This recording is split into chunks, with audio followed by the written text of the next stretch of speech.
store. He's just standing there, kind of like presenting himself, and he says, I'm not too sure how you feel about this or how comfortable you are with this. Do you believe him? Not at all.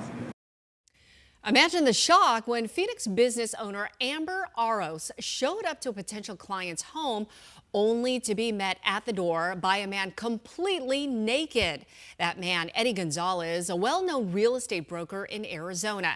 He claims it was all a misunderstanding, saying he expected his masseuse. But according to police, the incident is under investigation for disorderly conduct.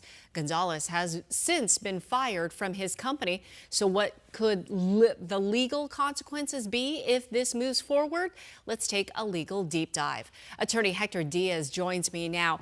Okay, he could be facing criminal charges. This whole thing seems so bizarre in the first place. But why would this be possibly a criminal offense? Well, you stole my line. I mean, this is so bizarre. The whole story. To say the least. To say the least. And I saw the before we got on air, the victim here, the person posted a TikTok where she gave kind of a, that day what happened and how it happened. And it was just incredible. I mean, she shows up, hoping to get maybe some job or whatnot. Right. And what's interesting is that she says that this person comes, kind of peeks out the window, has a sense of who's there, and then opens the door and says, hey, I hope you're okay with this, or something to that effect. Right. So listen, I mean, I think she's retained a civil lawyer to maybe look at potential civil claims, but Phoenix Police is looking at this. They're, I understand, I think they submitted a report to whether it's the county attorney or I think it's the city of Phoenix here to review. Disorderly conduct, in order to commit disorderly conduct, you have to engage in seriously disruptive behavior. I think this would probably classify as seriously disruptive behavior that would shock the conscience of a person or the peace of a person. But there's also this other offense, right? Indecent exposure. Right. And a lot of us were wondering, why wasn't he possibly facing that charge? Is it because he was in his own home? No, I think he might still be facing that charge. Oh, so while the police can make the recommendation over to the prosecutor, the prosecutor doesn't simply have to say, okay, well, it's, this is the only offense we're going to look at. There's a chance that they'll also be looking at the fact that he presented himself, nude. As I understand, again, I haven't had a chance to see the police report here, but he may have made some statements to law enforcement in terms of, hey, I thought it was my masseuse. And, right, yes, but yet he made that comment, right, according to Aros, that I hope you're okay with it. I mean, that just seems so odd.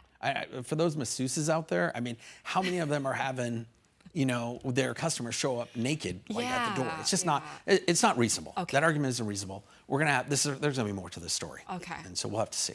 Okay, let's get to another big case here, the Palisades fire in California. 29-year-old Jonathan Rinderneck is facing a federal charge of destruction of property by means of fire. The Palisades fire began back on January 7th. 12 people died and thousands of homes and businesses were destroyed. Authorities say that the suspect generated a ChatGPT image of a burning city before starting the fire.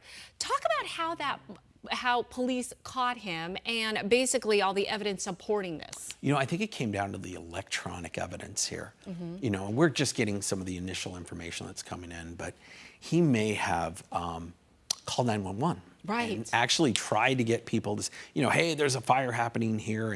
And what authorities believe is that he sets the fire and then realizes, oh man, wait a minute. I don't want anybody to think it's me. I'm going to call in and be the hero. And so when he made that call, I think the 911 dispatch may have asked, where are you in proximity to the fire? And he says, well, I'm really far away. I'm up in a hill and I can see it. Yeah. Well, they looked into this more and more and more. And they, through geolocation on your cell phone, they could tell he was actually maybe about 30 feet from where the fire started. Yeah, they could track him. So 12 people were killed. Yeah.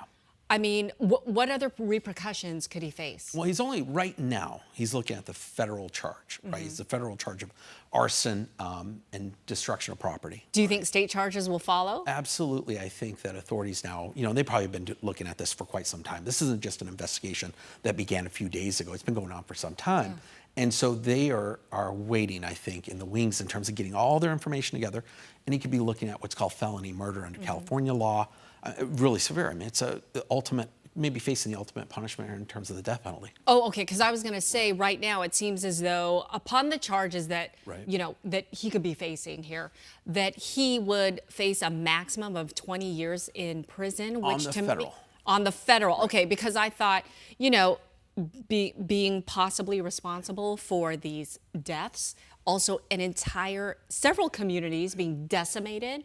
I mean, it just seems a lot more severe than 20 years. This is the start of it. This is the start of it. The federal government, I think, has really jumped into it because of the fact that he was using the cell phone in conjunction with the fire or the arson, which triggers the federal jurisdiction. Okay. And so now, you're going to see this is going to have a lot of fallout. Yeah. And in addition to the criminal, the civil, remember, there were the electric companies that were sued, Right. claiming that they were the ones that started the fire. Now we know that it potentially was this individual, and it's just, there's going to be a Possible arson. lot of fallout here. Okay, more to come. All right, Hector, thank you so much.